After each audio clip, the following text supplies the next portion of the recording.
우리는 지난 시간에 하나님의 말씀에 이 절대적인 권위와 능력이 있다라는 것을 배웠습니다. 첫 번째 무엇을 만드셨죠? 바로 빛이 있으라 하시니 빛이 있었다. 하나님은 말씀으로 세상을 창조하셨습니다. 그 빛은 저 하늘의 태양빛이 아니라 바로 말씀의 빛, 진리의 빛, 생명의 빛이라고 말씀드렸습니다.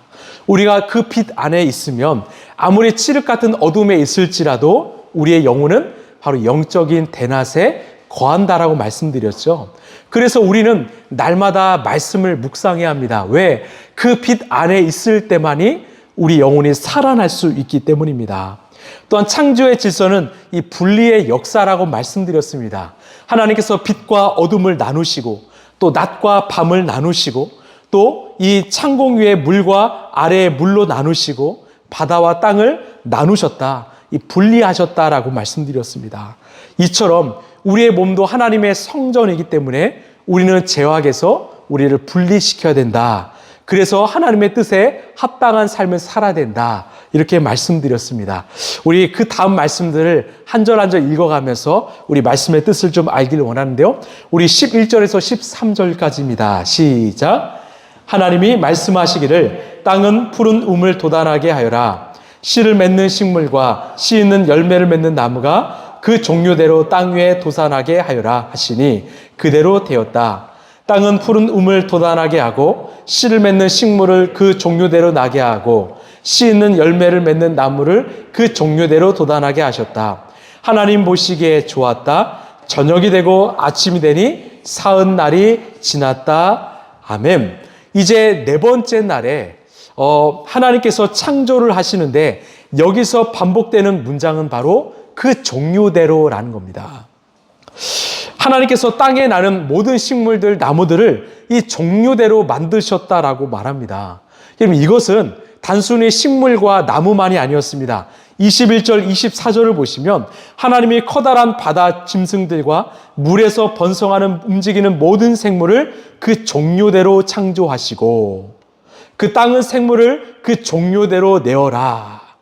즉 하늘에 나는 새도요, 땅에 사는 모든 짐승들도 다 종류대로 만드셨다라고 성경은 말하죠. 무슨 말일까요? 바로 우리가 알고 있는 그 진화론에 대해서는 틀렸다라는 거죠. 여러분, 진화론의 특징은요, 이 자연 세계가 우연히 이 세포가 생겼고요, 그 세포가 하등 동물을 만들었고 또 하등 동물이 또 고등 동물로 진화했다라고 말하는 거죠. 그래서 우리가 뭐라고 배웁니까? 그 원숭이가 결국 진화해서 이 사람이 되었다. 그럼 우리는 설날 때, 명절 때 어디로 가야 됩니까? 동물원 가야 돼요. 그래서 원숭이님께 좀 세배도 하고 해야겠지요. 여러분, 이 진화론은요, 원숭이란 종이 인간이란 종으로 바뀌었다라고 말합니다. 그래서 이 진화론자의 주장은요, 이 생물의 종이 이 고정불변이 아니라 환경에 따라서 변화할 수 있다라는 거예요. 언제든지 그 종이 다른 종으로 변화할 수 있다라는 거죠. 근데 하나님은 성경에서 뭐라고 말씀하시는가? 이 풀 한 포기도, 나무 한 그루도, 또 조류나 짐승들도 다 종류대로 만드셨다라는 겁니다. 무슨 말이냐면 이 종이 저 종으로 바뀌지 않는다라는 거죠. 우리는요, 그 같은 종 안에서 변화하는 거, 이 진화하는 것은 인정하죠.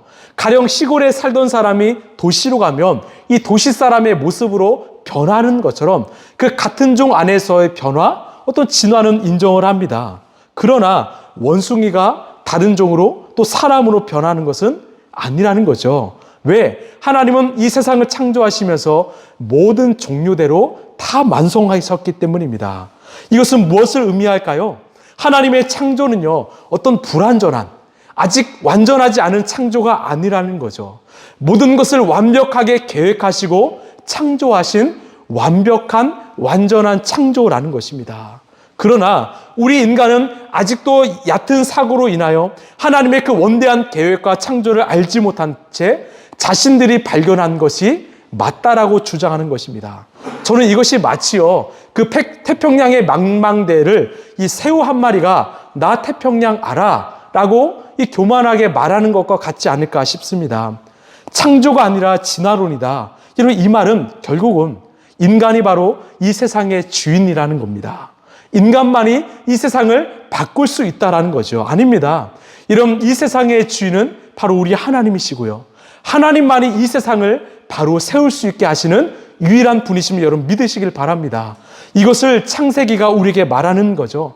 하나님은 창조하실 때 모든 것을 완벽하게 창조하셨다라는 것입니다. 그리고 그것을 우리는 믿는다라는 거죠. 우리 14절에서 16절입니다. 시작. 하나님이 말씀하시기를 하늘 창공에 빛나는 것들이 생겨서 낮과 밤을 가르고 계절과 날과 해를 나타내는 표가 되어라. 또 하늘 창공에 있는 빛나는 것들은 땅을 환히 비추어라 하시니 그대로 되었다. 하나님이 두 큰 빛을 만드시고 둘 가운데서 큰 빛으로는 낮을 다스리게 하시고 작은 빛으로는 밤을 다스리게 하셨다. 또 별들도 만드셨다. 아멘.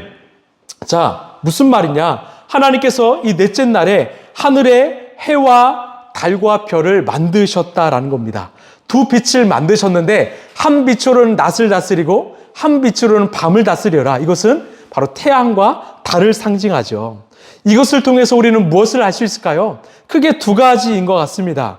먼저는 하나님께서 우리가 보는 그 해와 달과 별을 다 손수 만드셨다라는 겁니다.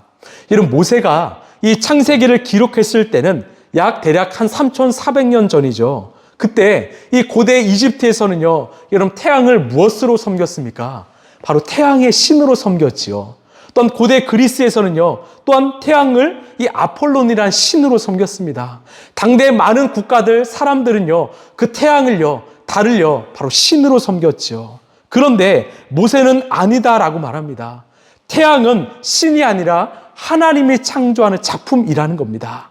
왜? 하나님이 알려주셨기 때문입니다. 즉 우리가 섬기고 있는 모든 것들은 바로 하나님의 창조 피조물이라는 것을 분명하게 말하는 것입니다. 두 번째는요, 이 낮과 밤, 하나님께서 지으셨기 때문에 낮만 소중한 게 아니라 밤도 다 소중하다라는 겁니다. 우리 17절, 18절을 보시면 하나님이 빛나는 것들을 하늘 창공에 두시고 땅을 비추게 하시고 낮과 밤을 다스리게 하시며 빛과 어둠을 가르게 하셨다. 하나님 보시기에 좋았다. 즉 하나님께서 해와 달을 통해서 낮과 밤을 다스리게 하셨습니다. 이게 하루의 개념이죠. 여러분, 낮만 있으면 하루가 되지 않습니다. 밤이 있어야 낮과 밤으로 하루가 되죠. 결국은 이 낮이 소중한 만큼 밤도 소중하다라는 겁니다. 그런데요, 많은 사람들이 이 낮에 대한 소중함은 많이 압니다. 우리가 낮에 어떻게 살아가야 될까 계획도 짜고요, 유익하게 보내는데 그 밤의 소중함을 잃어버린 채 살아가는 이들이 많다라는 겁니다. 여러분, 낮이 건강하려면요, 무엇이 건강해야 될까요? 바로 밤이 건강해야 합니다. 낮은 밤을 어떻게 보내느냐에 따라서 그 낮이 결정된다라는 거죠. 그래서 저는요, 이 청소년, 청년들을 만나면 늘 강조하는 것이 바로 밤의 시간을 잘 보내라는 이야기예요. 우리가 밤 문화라고 하죠. 이 밤 문화를 긍정적으로 보통 사용하지는 않죠. 부정적으로 사용하죠. 이 밤에 행하는 모든 것들이 사실은 정말 좋지 않은 것들이 많죠. 근데 많은 사람들이 이 밤 문화를 보내기를 정말 즐겨하는 이 시대를 살고 있다는 겁니다. 우리가 밤을 잘못 보내면 낮은요, 운전할 수 없습니다. 우리가 밤을 소홀히 하면 그 낮은요, 실패할 수밖에 없다라는 거죠. 결국 하나님께서 우리에게 낮과 밤을 주셨다라는 것은 낮도 소중하지만 이 밤도 소중하다라는 겁니다. 그렇다면 우리 그리스도인은 이 밤을 어떻게 보내야 될까요? 바로 저는 이렇게 생각합니다. 사랑하는 가족들과의 만남과 식사요, 또 무엇보다 하나님과의 교제, 이 묵상과 기도와 충분한 쉼과 수면이 되어야 되지 않을까요? 그래서 시편 42편 8절에서 다윗이 이렇게 고백하는데요, 우리 함께 읽어보겠습니다. 시작. 낮에는 주님께서 사랑을 베푸시고 밤에는 찬송으로 나를 채우시니 나는 다만 살아계시는 내 하나님께 기도합니다. 낮에는 주님의 사랑을 누리지만 밤에는 찬송으로 나를 채우시니 나는 주님께 기도합니다. 이것이 바로 이 다윗의 고백이었습니다. 여러분, 그 밤 시간에 하나님 앞에 고요히 나가서 우리가 기도한 때 하나님은 나를 찬양으로 덮채우시고 우리는 하나님과 하나 되는 시간을 보낼 수 있다는 거죠. 이런 밤 시간을 소중히 여기시길 바랍니다. 그 밤 가운데 찾아오시는 그 주님과의 만남을 누리시길 바랍니다. 그때 우리의 하루는 건강할 것이고 그 하루가 모여서 우리의 인생도 건강하게 되리라 믿습니다. 우리 20절에서 23절의 말씀입니다. 시작. 하나님이 말씀하시기를 물은 생물을 번성하게 하고 새들은 땅 위의 하늘 창공으로 날아다녀라 하셨다. 커다란 바다 짐승들과 창조하시고 날개 달린 모든 새를 그 종류대로 창조하셨다. 하나님 보시기에 좋았다. 하나님이 이것들에게 복을 베푸시면서 말씀하시기를 생육하고 번성하여 여러 바닷물에 충만하여라. 새들도 땅 위에서 번성하여라 하셨다. 저녁이 되고 아침이 되니 닷새 날이 지났다. 아멘. 자, 하나님께서 다섯 번째 날에는 바로 공중의 새와 바닷속에 있는 물고기를 창조하셨다라고 말합니다. 여기서 또 뭐가 반복되었습니까? 바로 그 종류대로라는 거예요. 즉 하나님은 그 숫자 종류대로 창조하셨다. 완벽한 창조이다. 이것을 말하죠. 여러분 혹시 그 동물이 나오는 이 다큐멘터리를 좋아하십니까? 별로 안 좋아하십니까? 우리 신권사님 되게 좋아하세요. 막 감탄하시고 그 가운데 빠져 계시고 그러는데요. 저도 동물에 대한 다큐멘터리를 되게 좋아합니다. 마치 새를 보고요. 또 물속에 헤엄쳐 다니는 물고기를 보면 너무나 감탄스러워요. 제가 아는 물고기 종류는요. 제가 먹는 것밖에 모르더라고요. 근데 물고기가 이렇게 많은지 이 다큐멘터리를 보면 알 수 있죠. 와, 어떻게 저런 모습이 있을까? 어떻게 저런 종류가 있을까? 어떻게 저런 행동을 하지? 정말 그 모양과 삶을 보면 이 감탄밖에 나오지 않습니다. 근데 이것을 보면서 어떻게 우리는 우연이라 할 수 있을까요? 아직도 인류가 알지 못하는 그런 우리가 발견하지 못하는 그 조류와 어류들이 얼마나 많습니까? 근데 이것이 우연의 창조다, 탄생이다. 이것은 말이 안 되지요. 그래서 이 성 어거스틴이 이렇게 말했죠. 하나님이 있냐 없냐, 계시냐 안 계시냐, 이 논쟁할 사람은 논쟁하라. 나는 하나님을 놀라워하리라. 무슨 말입니까? 나는 매일매일 하나님의 살아계심, 하나님의 창조를 보면서 놀라워하는 시간밖에 없다라는 거죠. 그러기에도 부족한 시간이라는 겁니다. 여러분, 우리가 믿음의 눈으로 보면 정말 하나님이 살아계시다는 증거가요. 얼마나 지천에 널렸습니까? 만약 하나님이 없다라는 사람이 이 9,999개의 증거를 대도요. 계시다는 한 가지 증거가 나오면 하나님은 당연히 계신 거죠. 이미 하나님은 그 일반 계시, 즉 피조 세계를 통해서 당신의 살아계심을 우리에게 보여주셨다라는 겁니다. 저는 소망합니다. 이 세상 모든 사람들이 정말 하나님을 볼 수 있는 눈이 열리길 간절히 소망합니다. 그래서 그 자연을 보면서 낮과 밤을 통해서 하나님의 함께 계심을 누리는 그런 역사가 일어나길 간절히 소망합니다. 우리 24, 25절입니다. 시작. 하나님이 말씀하시기를 땅은 생물을 그 종류대로 내어라. 집 짐승과 기어다니는 것과 들 짐승을 그 종류대로 내어라 하시니 그대로 되었다. 하나님이 들 짐승을 그 종류대로, 집 짐승도 그 종류대로, 들에 사는 모든 길 짐승도 그 종류대로 만드셨다. 하나님이 보시기에 좋았다. 아멘. 또 반복되는 단어는 바로 그 종류대로라는 겁니다. 즉 땅에 사는 모든 짐승들도요. 그 종류대로 만드셨다라는 겁니다. 이게 여섯 번째 날이죠. 그러면서 이렇게 말하는데요. 26절을 보시면 하나님이 말씀하시기를 우리가 우리의 형상을 따라서 우리의 모양대로 사람을 만들자. 그리고 그가 바다의 고기와 공중의 새와 땅에 사는 온갖 들짐승과 땅 위를 기어다니는 모든 길짐승을 다스리게 하자 하시고. 하나님이 말씀하십니다. 우리가 사람을 만들자. 근데 여기에 전제 조건이 무엇입니까? 26절을 보시면 우리의 형상을 따라서 우리의 모양대로 사람을 만들자라는 겁니다. 여러분 여기서 이 우리는 누구일까요? 바로 하나님을 지칭하지만 이 삼위일체 하나님을 말하죠. 바로 엘로힘 하나님을 말합니다. 그런데 지금까지 첫째 날부터 다섯째 날까지의 그 창조와 무엇이 다릅니까? 바로 하나님께서 이 새와 어떤 짐승과 그리고 바다와 하늘은 그냥 만드셨는데 사람만은요.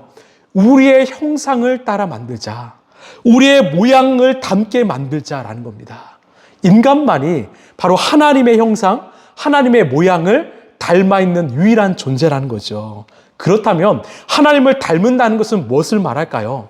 우리 하나님은 영이시기 때문에 실체가 없으시죠. 결국 하나님의 성품이요, 하나님의 속성을 이야기합니다. 그렇다면 이런 질문이 찾아오죠. 왜 인간을 만드셨을까? 그 하나님을 닮은 그 존재인 우리를 만드셨을까? 이유는 하나입니다. 바로 하나님이 만든 이 피조 세계를 다스리기 위해서 만들었다고 이야기합니다. 결국 우리는 하나님의 대리자, 하나님의 청지기라는 거죠. 하나님께서 직접 이 땅을 다스릴 수도 있지만 우리를 통해서, 하나님을 대신해서 우리가 이 자연 세계를 아름답게 다스리길 바라신다라는 것입니다. 여러분, 여기에서 우리의 사명이 나오죠. 여러분, 우리의 부르심, 우리의 사명은 무엇일까요? 내가 잘 먹고 잘 사는 거 아닙니다. 하나님이 우리를 부르신 그 부르심은요, 바로 하나님의 대리자, 하나님의 청지기로 살아가는 것입니다. 이 세상을, 또 내 옆에 있는 영혼을 우리가 거룩하고 아름답게 가꾸고 만드는 그 하나님의 대신의 역할을 우리에게 감당하길 원하신다라는 거. 여기에 교회의 사명도 있지 않을까요? 여러분, 이 땅에 왜 교회가 존재해야 될까? 우리의 교회 공동체를 통해서 우리 이웃과 세상이 하나님의 본래에 지으신 그 창조의 모습으로 돌아가길 원하신다라는 겁니다. 하나님이 없는 세상은요, 파괴와 어떤 피폐와 또 죄악이 가득하지요. 하나님이 역사하시는 곳은 다시 창조의 근원으로 돌아간다라는 것입니다. 우리 27절 말씀 함께 읽겠습니다. 시작. 하나님이 당신의 형상대로 사람을 창조하셨으니 곧 하나님의 형상대로 사람을 창조하셨다. 하나님이 그들을 남자와 여자로 창조하셨다. 아멘. 여러분, 우리가 성경을 읽을 때 한 절 한 절을 그냥 대충 넘겨가지 않았으면 좋겠습니다. 여기서 분명하게 말하죠. 하나님이 당신의 형상대로 우리 사람을 창조하셨는데 누구를 만드셨냐면 바로 남자와 여자를 만드셨다라고 정확하게 말하죠. 이 시대는 여러 가지 정체성의 혼란으로 인하여 다양한 성별들이 나오고 있습니다. 그런데 하나님은 창조의 질서를 이야기하시면서 남자와 여자를 만드셨다라고 말합니다. 또한 남자와 여자를 만드셨다라는 것은 우리 하나님이 어떤 분이신지를 알 수 있다라는 겁니다. 우리는 보통 하나님을 어떤 남성성의 하나님이라고 생각하지만 우리 하나님은 남성성과 이 여성성을 둘 다 가지고 계시는 분이라는 것을 알 수 있지요. 그런데 카톨릭은 어떻게 합니까? 즉 여성성, 하나님의 여성성, 어떤 모성애적 사랑을 누리고 싶을 때는 바로 예수님의 어머니인 이 마리아에게 기도를 하죠. 그 마리아에게 기도해서 그 어떤 여성 엄마의 사랑을 누리기를 원하죠. 그래서 마리아를 신격화했지요. 이거 아니라는 거죠. 우리가 하나님의 이름을 부를 때 하나님은 내 아버지시기도 하지만 내 어머니 같은 역할도 하신다라는 거죠. 즉 우리는 하나님 한 분만 찾아도 아버지와 같은 권위와 능력을 회복할 뿐만 아니라 어머니와 같은 따뜻한 인격적인 사랑도 회복할 수 있다는 것을 여러분 기억하시길 바랍니다. 우리 마지막으로 31절입니다. 시작. 하나님이 손수 만드신 모든 것을 보시니 보시기에 참 좋았다. 저녁이 되고 아침이 되니 엿새 날이 지났다. 아멘. 하나님께서 창조를 다 완성하시고 뭐라고 말씀하십니까? 바로 보시기에 참 좋았다라고 말합니다. 보통 첫째 날부터 다섯째 날까지는 보시기에 좋았다라고 말해요. 이것을 히브리어는 토브라고 합니다. 토브. 이것은 굿이라는 뜻인데 여기에는 보시기에 참 좋았다. 이 참이 바로 메오드라는 말인데 메리굿이라는 겁니다. 다른 의미로는 완벽한 이 퍼펙트라는 것입니다. 여러분, 왜 하나님께서 인간을 창조하시고 난 후에는 그냥 좋다라고 말씀하지 않고 참 좋았다, 완벽했다라고 말씀하셨을까요? 바로 그 인간이 모든 창조의 완성 마지막이기 때문이죠. 제가 이것을 이번 한 주 동안 느끼고 왔습니다. 제가 베트남에 갔다 오면서 이 베트남의 바닷가를 보았는데 너무나 아름답더라고요. 바다가 참 멋있고요. 하늘에 노을이 있으니까 와, 정말 하나님이 지으신 세상이 이렇게 아름다울까 감탄을 자아냈습니다. 그런데 제가 그 자연 현상을 보는데 뭔가 하나가 허전한 것입니다. 뭔가 좀 아쉬운 거죠. 그런데 저 멀리서 이 사람들의 웃음소리가 들려왔고요. 그 멋진 자연 안에 그 사람들이 뛰어노는 모습을 보면서 제가 뭐라고 말했을까요? 와, 이제 됐다. 완성이다. 진짜 아름답다. 이렇게 감탄을 자아낼 수밖에 없었습니다. 아마 하나님이 이런 모습이 아니었을까 싶습니다. 하나님이 모든 세상을 창조하시고 마지막 사람을 만드신 후에 이제 완성됐구나. 이제 내가 보기에도 참 좋구나. 이런 감탄사를 자아내지 않았을까요? 그럼 이것이 바로 우리를 향한 하나님의 마음이 아닐까 싶습니다. 사랑이 아닐까 싶습니다. 만약 저는 이런 상상을 해봐요. 하나님이 우리 인간을 사랑하시기 때문에 만약 첫째 날 우리 인간을 만드셨다면 우리 어땠을까요? 아마 아무것도 없는 그 혼돈과 공허 속에서, 어둠 속에서 두려움에 떨지 않았을까요? 근데 하나님은요, 첫째 날 빛을 만드십니다. 둘째 날 하늘 위의 물과 하늘 아래의 물을 만드시고, 또 셋째 날은 해와 달과 별을 만드시고요. 넷째 날에는요, 땅과 바다를 만드시고, 다섯째 날에는 물고기와 새를 만드시고, 여섯째 날 짐승을 다 만드신 다음에 마지막으로 내가 정말 사랑하는 사람을 만드신 거죠. 즉 모든 것을 완벽하게 준비하시고요. 우리가 살아갈 모든 세상을 준비하신 후에 우리를 만드셨다라는 겁니다. 그래서 하나님의 사랑은요, 기다림이고요. 때론 절제이죠. 우리를 만드시기 위해서 하루하루 보내시면서 기다리며 또 기다리셨다라는 것입니다. 여러분, 우리는 이 창세기 1장을 통해서 무엇을 알 수 있을까요? 바로 우리를 향한 하나님의 사랑이 얼마나 큰가라는 거죠. 우리가 만들어지고 완벽하다, 너무나 좋다 외치신 그 주님의 말씀을 여러분 마음 가운데 새기시길 바랍니다. 또한 하나님이 모든 세상을 완벽하게 만드셨다라는 거죠. 이것은 내가 만들었기 때문에 이 세상뿐만 아니라 우리의 인생도 하나님이 끝까지 책임질 수 있다라는 것입니다. 말씀을 좀 마무리하겠습니다. 제가 첫날 말씀드렸죠. 이 창세기는 바로 이스라엘 백성들이 이 광야를 건널 때 이 모세가 적고 들려준 이야기라고 말씀드렸습니다. 이 백성들은 광야를 오랫동안 걸어 다니면서 언제 어디로 가야 될지 모르는 그런 광야의 삶을 살고 있었습니다.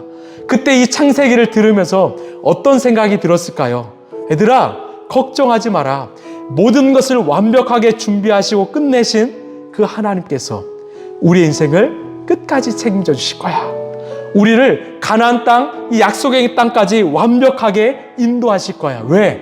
그 하나님이 우리를 그렇게 사랑하시기 때문에. 그렇게 우리를 사랑하시기 때문에. 여러분, 이 창세기를 통해서 우리가 주님의 사랑을 누리길 원합니다. 그리고 하나님이 얼마나 우리를 위해서 모든 것을 완벽하게 준비하시는, 가장 선한 길로 인도하시는 하나님이심을 여러분 잊지 마시길 바랍니다. 그 하나님이 계시기에 우리는 안전하지요. 그 하나님이 우리와 함께 하시기에 우리의 인생은 날마다 창조의 인생이 될 줄로 믿습니다.